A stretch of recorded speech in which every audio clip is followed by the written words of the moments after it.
आप सभी का एक बार फिर से बहुत बहुत स्वागत है भारत 24 के इस conclave vision of new India में। और इस वक्त मंच पर पधारे हैं अखिलेश यादव जी, समाजवादी पार्टी के अध्यक्ष हैं और नए नवेले इंडिया गठबंधन का एक बहुत जाना माना चेहरा। स्वागत है आपका सर। बहुत धन्यवाद आपका। इंडिया को लेकर बहुत चर्चा है सर।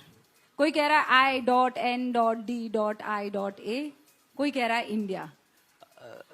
सबसे पहले तो मैं आपको बधाई दूंगा कि आप कह रहे हैं बढ़ता भारत तो बढ़ता भारत, लेकिन जब हम लोग मुड़कर के देखते हैं तो देखते हैं लुटता भारत उखड़ता भारत। और आपने जहां इंडिया की बात कही, हमारे जो दूसरे पक्ष के लोग हैं वो ये कहते हैं कि इंडिया नाम बदल देना चाहिए। इंडिया का सवाल है। हमें उम्मीद है कि जनता जिस तरीके से दुखी है, और बहुत भारत ने बहुत देख लिया, क्या कहना कि भारत बदल जाएगा, इन बातों को लेकर के क्या क्या नारे दिए उन्होंने। तो भारत बातों से नहीं बदलेगा, अगर बदलेगा तो ठोस कामों से बदलेगा, और वो दिखाई नहीं दे रहा है। इसलिए इंडिया और इंडिया के साथ पीडीए एनडीए को हराएगा, इसमें कोई कंफ्यूजन नहीं है। इंडिया के साथ जो पीडीए है वो एनडीए को इस बार भारत की सरकार से बाहर कर देगा। ये इंडिया के साथ पीडीए का क्या मतलब है आपका? पीडीए जो हमारा है ये एक स्ट्रेटेजी है। इंडिया अगर टीम का नाम है तो पीडीए हमारी स्ट्रेटेजी है, और इस स्ट्रेटेजी के साथ किस तरीके से हम भारत को जोड़ें, लोगों को जोड़ें, जिनको सदियों के बाद भी जो हक और सम्मान मिल जाना चाहिए था वो नहीं मिला। तो पीडीए से वो लोग जुड़ते हैं और भारत को बनाने में इंडिया के साथ खड़े हैं। और ये रेनेसांस है, ये समय ऐसा है कि जो बदलाव चाहता है, नई चीज चाहता है।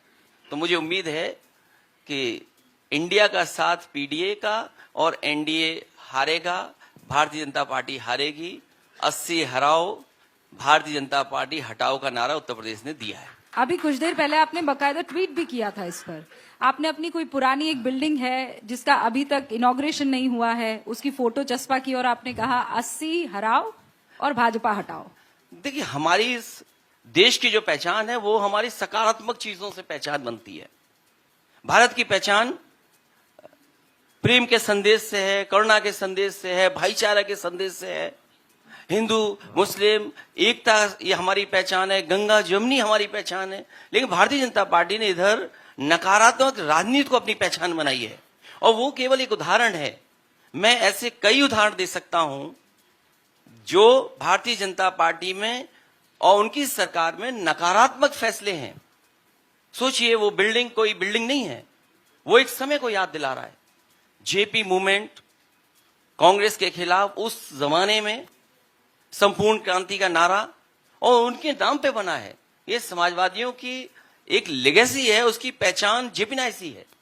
केवल समाजवादी पार्टी का वो काम नहीं है, एक बिल्डिंग नहीं है, क्योंकि समाजवादियों ने बनाया इसलिए वो काम रोक दिया उन्होंने। और ये कई उदाहरण मैं दे सकता हूं यूपी के, और उस जगह से जहां से प्रधानमंत्री जी आते हैं। क्या कोई कल्पना कर सकता है प्रधानमंत्री जी के क्षेत्र में टमाटर की कीमत क्या होगी? और अगर कोई पॉलिटिकल पार्टी टमाटर के सवाल को लेकर के लोगों को जगाए तो उसको जेल भेज देंगे आप। केवल बेटे को नहीं, पिता को जेल भेज देंगे। दुकान पे आप पुलिस लगा देंगे, मंडी में आप पुलिस लगा देंगे। आप धमकी देंगे कि अगर टमाटर को लेकर के आपने बात रखी तो आप जेल चले जाएंगे। अच्छा, लेकिन प्रधानमंत्री जी के क्षेत्र में। लेकिन अखिलेश जी, टमाटर की कीमत पर किसी और चैनल का मुझे नहीं पता, लेकिन भारत 24 ने बड़े बड़े प्रोग्राम किए हैं। भारत 24 ने 200 रुपए किलो टमाटर से लेकर पूरा एक बकायदा यहाँ पर मुहिम चली टमाटर को लेकर, और बाकी सारी जो इस वक्त आप परेशानियां, महंगाई, बेरोजगारी गिना रहे हैं, इस बार आप लोग जीत जाएंगे। देखिए, जिस देश में चरम सीमा पर महंगाई हो, चरम सीमा पर बेरोजगारी हो, और जितने भी वो वादे किए, वो वादों का क्या? जो आपने वादे किए थे उन वादों को कितना पूरा किया आपने? आपका हर वादा जुमला निकला। आप उत्तर प्रदेश में क्या क्या कह आए थे? किसानों की आय दोगुनी होगी। अभी मक्का की फसल थी, सड़ गई मक्का, किसी ने नहीं खरीदी। गेहूं आपने मंडियों में नहीं खरीदे, गेहूं को आपने बाजार के हाल पे छोड़ दिया। वो अलग बात है कि जो कीमत किसान को मिलनी चाहिए थी वो कीमत नहीं दी। कीमत किसके हाथ में थी? आप लगातार हर चीज की महंगाई कर रहे हैं, डीजल, पेट्रोल, और जिस सिलेंडर को लेकर के आपने कितना बड़ा जागरूक अभियान चलाया था। आज क्या कीमत है सिलेंडर की? दालों की कीमत क्या है? सवाल ये नहीं कि क्यों कीमत बढ़ी है, सवाल ये कि मुनाफाखोरी कौन कर रहा है, मुनाफा किसकी जेब में जा रहा है? अखिलेश जी, ये जो बातें आप गिना रहे हैं, अगर ये इतने बड़े मुद्दे हैं तो जनता हरा देगी बीजेपी को, नरेंद्र मोदी को, अमित शाह को, सबको हरा देगी। फिर आप लोगों को साथ क्यों आना पड़ गया? साथ इसलिए आना पड़ा कि वो भी किसी को नहीं छोड़ रहे। कितने दल साथ लाए हैं, जो दल उनको देखना पसंद नहीं करते थे, जो दल के नेता उनके बारे में क्या क्या कहते थे, पर ये तो उनको आप गले पर भी मिला रहे हैं। पर ये तो आप पर भी लागू हो रहा है ना। जैसे साइकिल पर 2 लड़के थे, वो अब अलग हो गए, वापस आ गए साथ में। समाजवादियों ने हमेशा ये बात मानी कि जब कांग्रेस कमजोर होगी तो समाजवादी लोग साथ देंगे, और ये लड़ाई बड़ी है। देश की हालत क्या है? मणिपुर पे क्यों चुप हैं? क्या जवाब नहीं आना चाहिए था? क्या हम कल्पना कर सकते हैं आज के समय पर बेटियों को इस तरह घुमाया जाए और सब चुप हैं उस पे? लेकिन आप वो मणिपुर सवाल पर- नहीं पूछे जाएं। वो ये सवाल कर रहे हैं कि आप सिर्फ मणिपुर पर बोलते हैं। आप यही बात जब राजस्थान में होती है, पश्चिम बंगाल में होती है, आप तो दीदी के बहुत करीबी हैं, आप पश्चिम बंगाल में निर्वस्त्र औरतों को देखकर आपका मन उतना नहीं उछटता जितना मणिपुर को देखकर। जहां जितनी घटनाएं हो रही हैं उन घटनाओं पे निंदा कर रहे हैं हम लोग, उन घटनाओं को उठा रहे हैं, लेकिन जिस तरह से मणिपुर में हुआ, आप छिपा कर बैठे थे, आप खुद स्वीकार कर रहे हैं, आपके मुख्यमंत्री खुद स्वीकार कर रहे हैं कि ये कोई एक अकेली घटना नहीं है, ऐसी बहुत सारी घटनाएं हुई हैं। तो क्या कल्पना कर सकते हैं आप क्या क्या हुआ होगा? लोकतंत्र कहां खड़ा है आज? वो कह रहे हैं कि आप वो सदन में बोलने को तैयार है, लेकिन आप मणिपुर बहाना है, मोदी निशाना है कि तर्ज पर काम कर रहे हैं। देखिए, विपक्ष कोई निशाना नहीं है, कोई निशाना नहीं है। सरकार को जवाब देना चाहिए, जिम्मेदारी सरकार की है। और अगर वो समझते हैं कि मणिपुर से दुनिया में उनका नाम नहीं खराब हुआ है तो G20 की मीटिंग मणिपुर में क्यों नहीं करते? आप G20 का आयोजन कर रहे हैं, दुनिया देखेगी G20 का आयोजन वहां भी हो सकता है। नहीं, लेकिन वहां तो हालात इतने ठीक नहीं है ना। वो तो अगर ये सरकार आप भी स्वीकार कह कर रहे हैं, मैं तो आपको धन्यवाद देता नहीं, हूं वो तो कि आप सरकार खुद भी कह स्वीकार रही कर रहे है, हैं। वो तो सरकार खुद भी कह रही है कि वहां के अगर हालात सरकार जो है- कह रही है तो विपक्ष की भूमिका यह है कि सरकार से जवाब मांगे। सरकार जवाब क्यों नहीं दे रही है इस बात? वो कह रहे हैं कि अमित शाह जवाब देने को तैयार है, गृह मंत्री जवाब देने को तैयार है, लेकिन आप चाहते हैं कि मोदी जवाब दे सदन में। सवाल प्रधानमंत्री का है, और कई मौके ऐसे आए हैं, मैं खुद लोकसभा में रहा हूं, अविश्वास प्रस्ताव आए हैं, उसमें प्रधानमंत्री जवाब दिए हैं। पूर्व में कई प्रधानमंत्रियों के खिलाफ अविश्वास प्रस्ताव आए। नहीं, अविश्वास आप प्रस्ताव क्यों में फेस तो नहीं करना पीएम को चाहते? ही जवाब देना है। वो तो आप सब क्यों मुद्दों फेस पर नहीं है। करना चाहते हैं? और इसीलिए आप चाहते हैं पीएम बोले, इसीलिए अविश्वास प्रस्ताव लाया गया है। आप अविश्वास प्रस्ताव आए जाते हैं, ये हमारा अधिकार है विपक्ष का। अगर हम अब अधिकार का इस्तेमाल कर रहे हैं क्योंकि सरकार बचना चाहती है, सरकार जवाब नहीं देना चाहती, क्यों सरकार नहीं जवाब देना चाहती अखिलेश है? जी, वो ये आरोप लगा रही, यानी बीजेपी ये आरोप लगा रही है, और ऐसी खबरें भी आई थी कि अविश्वास प्रस्ताव पर कांग्रेस अकेले ही चलेगी। गोगोई जी की तरफ से नो कॉन्फिडेंस मोशन जो है पास कर दिया गया, आप लोगों को सूचित तक नहीं किया गया। कभी कभी अगर सांसद नहीं मिलते, उनको बताया जाता है दस्तखत जरूरी नहीं है, सहमति जरूरी है। दस्तखत अगर एक के हैं लेकिन सहमति तो सबकी है। लेकिन मल्लिकार्जुन खड़गे जी ने बाद में इस बात को लेकर खेद प्रकट किया था कि सबको साथ ठीक लेकर बात चलना है, चाहिए लेकिन था। सहमति तो सबकी है। अगर दस्तखत एक के सुबह करा पाए तो कोई बात नहीं, नहीं, वो मिसकम्युनिकेशन था कि नहीं कोई था? मिसकम्युनिकेशन नहीं। अगर कहीं भी होगा तो हम लोग सुधार लेंगे। इसमें विपक्ष को क्यों कटघरे में खड़े करते हैं? सवाल देश के सामने ये है कि अविश्वास प्रस्ताव पे दस्तखत किसके, वो नहीं है। आप बेरोजगारी का क्या जवाब दे रहे हैं? आप अग्निवीर का क्या ये टेम्पररी नौकरी दे रहे हैं? आप जो दुर्दशा है देश की सीमाओं की, उस पर जवाब क्या है आपका? और जहां तक उत्तर प्रदेश की बात कहें, आप डबल इंजन कहते हैं। हर दिन कोई न कोई जान खो रहा है एक सांड से। क्या आप कल्पना कर सकते हैं जानवर से जान जाएगी किसी की? प्रधानमंत्री की लोकसभा के क्षेत्र में पानी भरा पड़ा है, मुख्यमंत्री के गृह जनपद में पानी भरा पड़ा है। एक सांड आया, 3 लोगों को घायल करके चला गया। 2 दिन की पुरानी बात है। यूपी में कोई दिन ऐसा नहीं जा रहा जिस दिन किसी न किसी जानवर से कोई टकरा ना रहा हो, किसकी जान ना जा रही हो। क्या सरकार कर रही है? अच्छा, लेकिन अगर वो पशु प्रेम दिखाएंगे तो आप कहेंगे कि ये सांप्रदायिक हैं। पशु प्रेम दिखाएं, अपने मुख्यमंत्री आवास में क्यों नहीं रख लेते हैं सांड? रख ले उनको सबको। वो गौशाला तो चलाते ही हैं। गौशाला में पैसा क्या देते हैं आप? कोई गौशाला ऐसी नहीं है जिसके अंदर मार करके जेबी से दवा न दी गई हो गाय। आप किसी भी गौशाला को खुदवा लीजिए। आपके पास इसके सबूत है? सबूत नहीं, कितने सबूत चाहिए आपको? मैं तो ये कहता हूं, अगर मैं गलत हूं, किसी गौशाला को खोद के दिखा दीजिए। ये चैलेंज कर रहे हैं आप? चैलेंज ही है, क्योंकि आप इतना बड़ा सपना दिखा के आए थे कि हम इनकी सेवा करेंगे, लेकिन हर दिन यूपी में जान जा रही है। जिम्मेदार कौन है उसके लिए? जिसके लिए प्रधानमंत्री जी ने खुद कहा हो कि इसकी समस्या का हम समाधान ढूंढ लेंगे। क्या समाधान ढूंढ लिया उसका? मुझे पूरा यकीन है कि ये सवाल सुना होगा और इसका जवाब आएगा। अभी योगी आदित्यनाथ ने एएनआई को एक इंटरव्यू दिया है और मैं आपको शब्दशः पढ़ के सुना रही हूं। उसमें से ज्ञानवापी को लेकर उन्होंने कहा, त्रिशूल मस्जिद के अंदर क्या कर रहा था, इसको मस्जिद कहेंगे तो विवाद होगा। आप इस बयान पर क्या कहेंगे? एएनआई का पुराना वाले पे भी मैंने बयान पे कुछ नहीं बोला, इस पे भी कुछ नहीं बोलूंगा।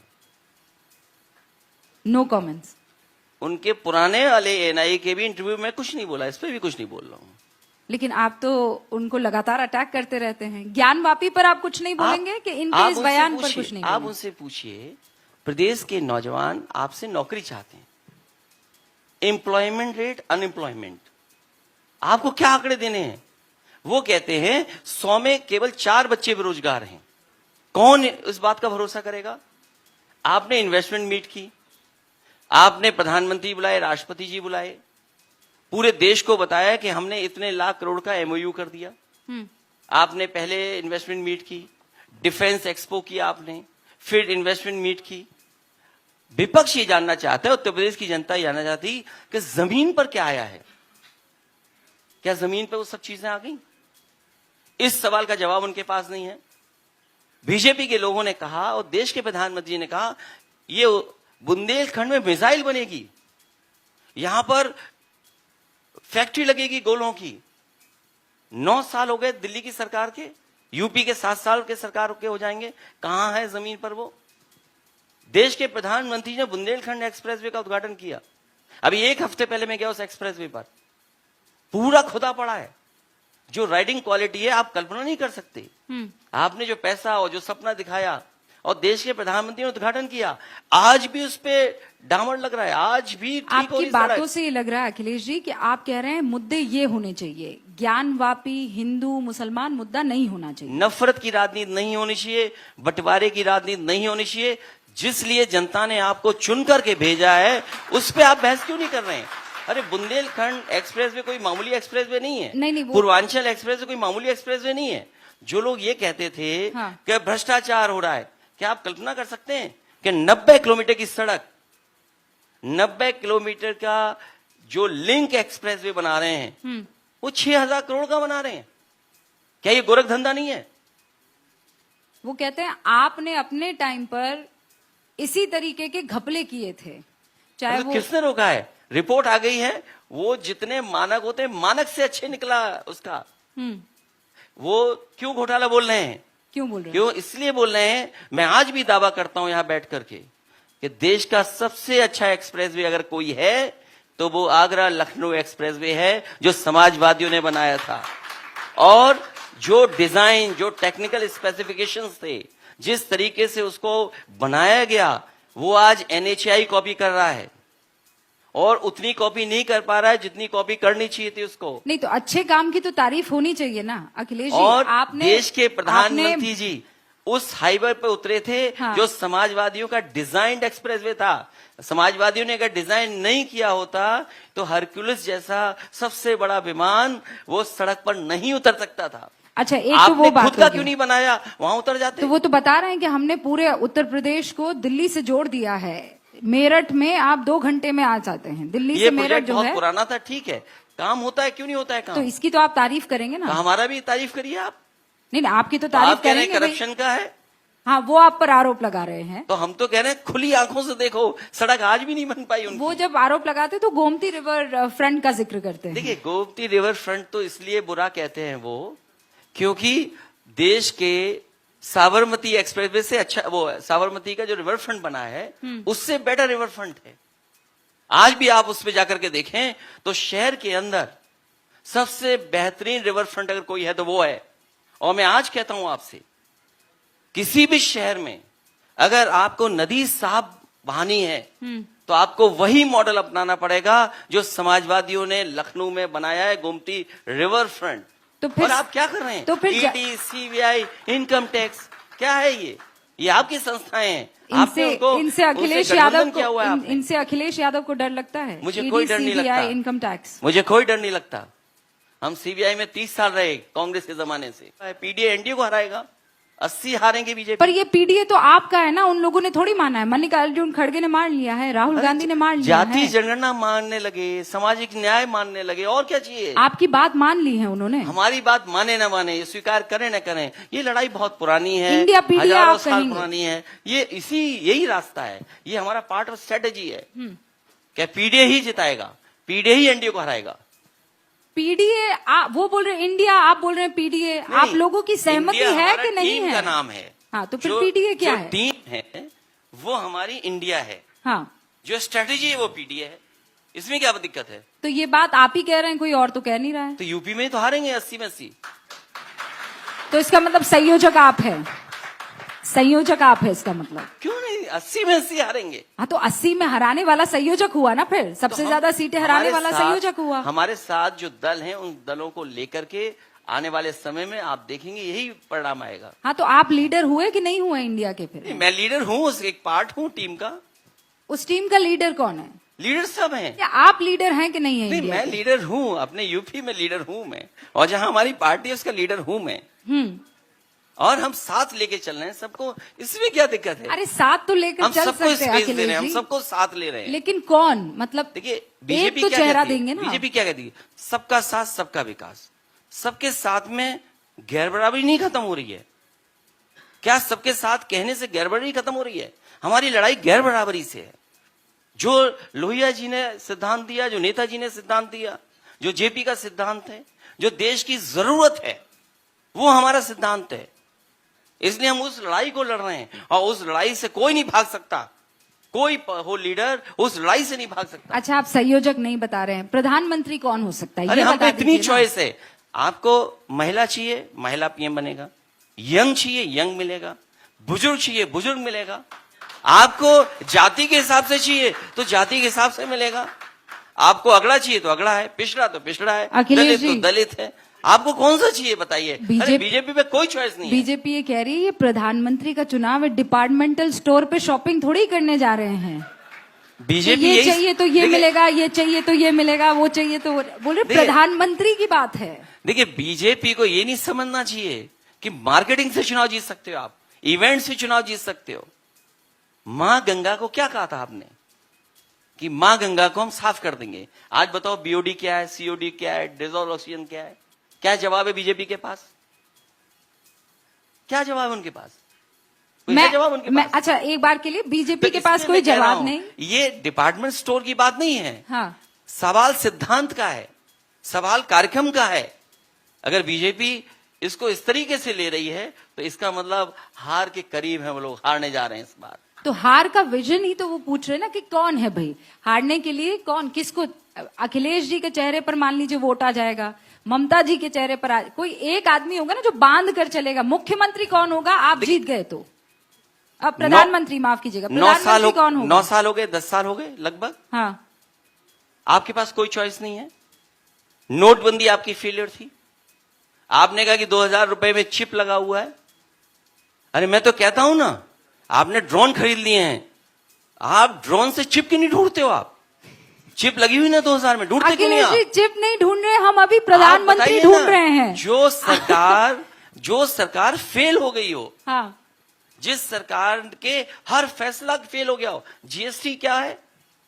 जीएसटी में आप व्यापारी को मार रहे हैं, अखिलेश उसकी जी, जान ले रहे हो आप। आपकी हर बात जनता मान लेगी, पर उसको आप एक चेहरा तो बता दीजिए। क्या आपके लिए दिक्कत है कि कंफ्यूजन बड़ा है? कोई दिक्कत नहीं चेहरे है। का नाम आते ही आप लोग सब अलग अलग हो जाएंगे। हमारे पास चॉइस है।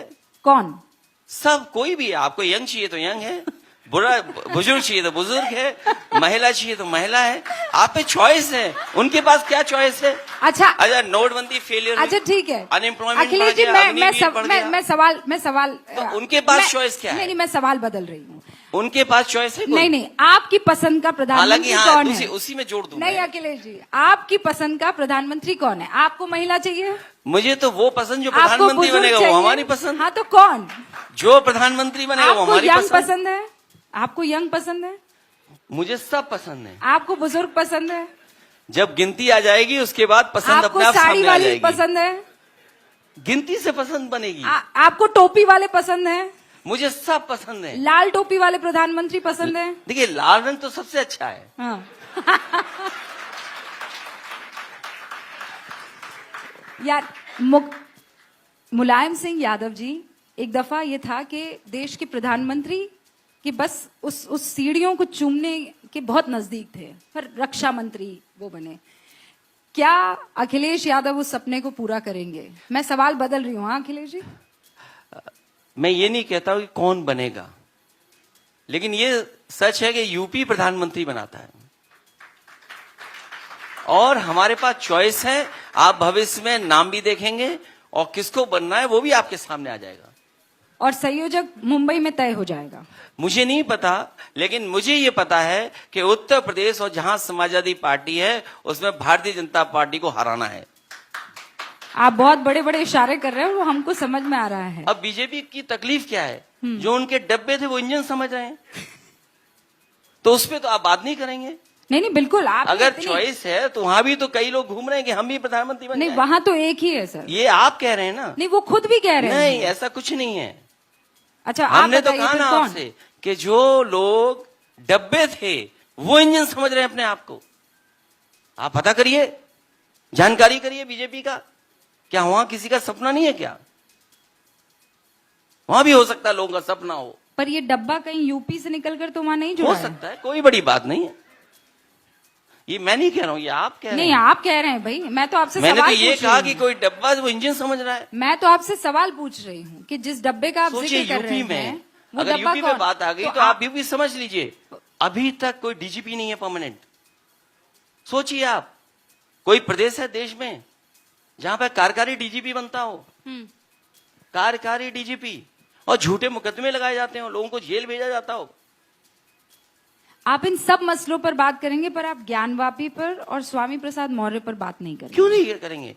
अरे कोर्ट है, और बीजेपी की तो राजनीति रही नफरत की राजनीति है। पर आरोप यह है कि स्वामी प्रसाद मौर्य नफरत फैला रहे हैं। ये बीजेपी के लोगों मेरे ने जब ख्याल से से ज्ञान आप- बांटने की काम शुरू किया है कि ये था, ये था, तब से सब लोग कह रहे हैं यहाँ ये था। अभी कोई कहेगा ये ताज मानसिंह होटल से पहले कुछ और था यहाँ पे, ये जमीन किसी और की थी, बहुत जल्दी आपको मिल जाएगी। ये पता नहीं क्या चल रहा है। पर आप एएसआई के सर्वे पर यकीन रखते हैं? आप चाहते हैं कि एएसआई का सर्वे भी हो? उस सवाल का जवाब नहीं देना चाहता हूं जो बुनियादी सवाल हैं। किसान की आय 2 क्यों नहीं हुई, 2 गुना? आपने नौजवान को नौकरी रोजगार क्यों नहीं दिया? इन्वेस्टमेंट क्यों नहीं आया? आपने बड़े बड़े एमओयू किए 5 लाख करोड़ का। 5 लाख करोड़ का एमओयू छोटा नहीं होता है। 5 लाख करोड़ का एमओयू क्या जमीन पर उतरा है आपका? इसलिए बीजेपी को नकारात्मक राजनीति छोड़ देनी चाहिए। मंडियां बनाई नहीं, एक जिला अस्पताल यूपी में बनाया हो तो बताइए आप। अखिलेश जी, वो ये एक कह जिला रहे हैं अस्पताल। विकास एक तरफ है, वो जो साथ चलता रहेगा, दूसरा देश की संस्कृति है। ये 2 पटरियां हैं जिस पर देश चलेगा। आप कह रहे हैं कि ज्ञानवापी कोई मुद्दा ही नहीं है आपके लिए? क्या राष्ट्रवाद संस्कृति ये कि हमारी बहनों को इस तरह का वीडियो निकल करके आएगा? ये आपकी नई संस्कृति है क्या? यही राष्ट्रवाद की संस्कृति है आपकी? इसी का प्रचार कर रहे हैं आप? और फिर आप किसका ढूंढ रहे हैं कि ये वीडियो किसने वायरल किया है? आप वो ढूंढ रहे हैं। हाँ, वो देश ये का आरोप लगा रहे हैं। और मैं आपसे कह रहा हूं, बहुत सारी माताएं बहनें वो हैं जिन्होंने बीजेपी को वोट दिया। वो तस्वीरें, वो वीडियो देख करके आक्रोशित हैं बीजेपी के खिलाफ वोट डालने के लिए। पर अखिलेश जी, ऐसी ही तस्वीर पश्चिम बंगाल से आई है। क्या वो जहां राष्ट्रवाद कहीं भी है? हो घटना, हम घटना की निंदा कर रहे हैं। ये नहीं है कि ये घटना हो गई तो इसके बराबर में दूसरी घटना आप बताएंगे। वो सेम टाइम पर, और वो कह रहे हैं आक्रोश सिर्फ मणिपुर पर। वो ये सवाल आपसे पूछ रहे हैं। जो घटना कहीं भी होगी उसकी निंदा होगी। लेकिन मणिपुर में सरकार के इशारे पर हो रहा है। ये जो नफरत की राजनीति और वोट की राजनीति ने मणिपुर को यहां धकेल दिया। और हो सकता है कुछ उद्योगपतियों के भी सपने ऐसे हों कि अगर मणिपुर में ऐसा होता है तो शायद उन्हें भी मौका मिल जाए कुछ वहां पर। कुछ चीजें ऐसी बाहर आ रही हैं। आप किस तरफ इशारा कर रहे हैं? क्या पता वहां जंगल पर किसी को नजर हो कि यहाँ मिट्टी है, यहाँ जमीन है, कुछ मिल जाएगा यहाँ पर। किन उद्योगपतियों का जिक्र कोई भी कर हो रहे हैं? सकता है। अभी मैं पढ़ा अखबारों में कि कुछ जो मिनरल्स केवल सरकारी कंपनियां कर सकती थी, जिनका है माइनिंग की, उन्हीं को राइट्स थे। वो राइट्स आप प्राइवेट में देने जा रहे हैं। आप क्या धोखा दे रहे हो देश को आप? क्या ये चीजें नहीं जानते हैं? जी, पर मणिपुर का मसला आपने बिल्कुल एक अलग उसको क्या आयाम दे पता दिया क्या है। हो सकता है? ये बीजेपी है, कोई भी कुछ कर सकती है। 2024 में यही बीजेपी है जो कह रही है हम 303 पार जाएंगे। यूपी में तो नहीं होगा, यूपी माइनस कर दीजिए आप, तो फिर कहां से 303 आए? तो सरकार नहीं बनेगी उनकी। आप कॉन्फिडेंस हैं? मैं नहीं, इस प्रदेश की, देश की 2/3 जनता जो दुखी है, नाराज है, निराश है। पर लोकल चुनावों में तो दिख गया कि आप पर भरोसा नहीं है, विधानसभा लोकल चुनावों में दिख गया कि आप पर भरोसा नहीं है, तो लोकसभा में आप कैसे जीतेंगे? 80 की 80? विधानसभा के चुनाव का परिणाम अगर आप देखेंगे तो बहुत ज्यादा फर्क नहीं है। समाजवादियों ने बहुत अच्छा प्रदर्शन किया। 3.5 लाख वोट ही तो थे जिसकी वजह से सरकार नहीं बनी। 3.5 लाख वोट। और फिर लखनऊ वालों को बचाने के लिए दिल्ली वाले आए। अरे लखनऊ वालों को अकेला छोड़ देते, समाजवादी लोग हरा करके भेज देते घर। लोकसभा में तो दिल्ली वाले ही आएंगे। तो आए दिल्ली वाले, अच्छी बात है, लेकिन दिल्ली वाले आए तो अपना रिपोर्ट कार्ड भी लेकर के आए और कहें कि जनता के लिए हमने ये काम किए हैं। आपके कॉन्फिडेंस को मैं जरा नंबर्स में डाल देती हूँ। 80 में से समाजवादी पार्टी कितनी सीटें लाएगी? और 80 पर आप ही लड़ेंगे, फिर कांग्रेस कहां जाएगी? पीडीए 80 में 80 एनडीए को हराएगा।